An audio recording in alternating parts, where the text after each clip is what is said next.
It's time.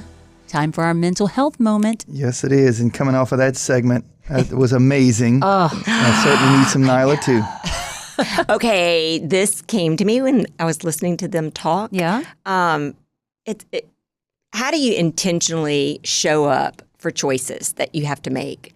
And they did that over and over and over, right? They just decided like how they were going to live, even knowing they were diagnosed with, these challenges. As it wasn't just one challenge, it was multiple Yes. challenges to have that faith and that focus. Yes. Wow. So it made me think about a story. Y'all might have heard it, but it's about a child who goes up to somebody important in his life, and they told the child, "You have two wolves that live inside of you. Everyone does.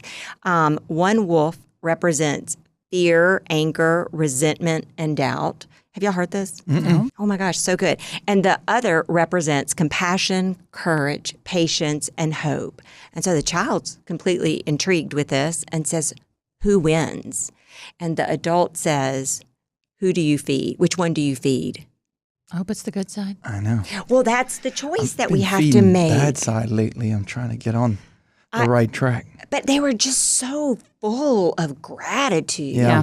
And listening to their story, I was like, I wish I had read this story It better. would be But easy to just give up, like when he talked about, he said it was like And a he was- 2-week period, 2-week Yeah. downtime for me. And I was like, oh my, I don't know if But like- that sounds quick. Thinking about it, though, he's been through the ringer over and over Yes. and over. And finally, he's at the point where he's gotten his 25 years and then And is extremely grateful for those. extremely grateful 25 about years. 25 years. And then, of course, But what- she was that next trigger for him. yeah. But, they don't have control over so much of that situation.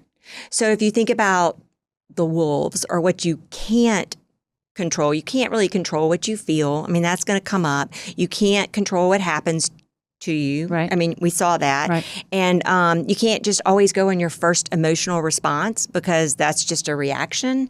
But what you can do is being intentional, like how you respond to it, what you're going to focus on, and then taking your energy for the next step. And he talked about moving forward and on the bicycle, and he said it kind of became like a metaphor for him and an eagle and that prayer and how and I was like, oh my gosh, it's like he's feeding that wolf of compassion and kindness and hope.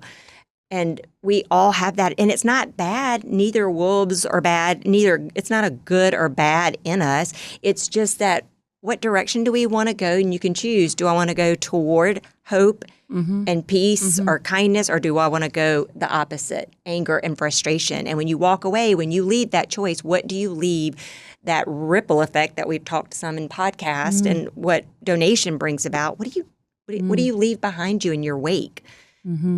Well, I thought how easy would it have been not to go on the bike or her, like, because you have to pack these tanks to go to the grocery store and you have 30 minutes to do it. And I was like, that sounds overwhelming if that's every time. And for years they've dealt with that and they still chose to do it and got to where they are. And I thought, wow. With hope. Yes, with, yes, yeah. joy. I mean, they were so happy in here. Like, you could just feel their energy. And they're always newlyweds. Did you hear? I know. And you've touched on it before, in other episodes, how much gratitude feeds that, that hope and everything else that comes with it. And they clearly both, exemplified gratitude. Like it was so all over their faces, and it was grateful to meet each other, grateful to their recipients and everything around it. I think a lot of people, you wait to feel that. Feeling's just part of it. It's your dashboard. It's giving you some direction in what's going on, but that's not how you make a choice. A choice is something that you decide. Logic, Joey's logic comes in. Oh, man. And that's when you have to decide what direction you're going to take. My husband's the logical one. So don't worry, guys. Don't worry. It's not just my I'm emotion emotional. here. I'm big emotions. Yeah. I gotta feel it. Okay, good. All right. You have a topic you'd like for us to cover here on The Gifted Life? Simply email us, info@thegiftedlife.org. We'd love to hear from you.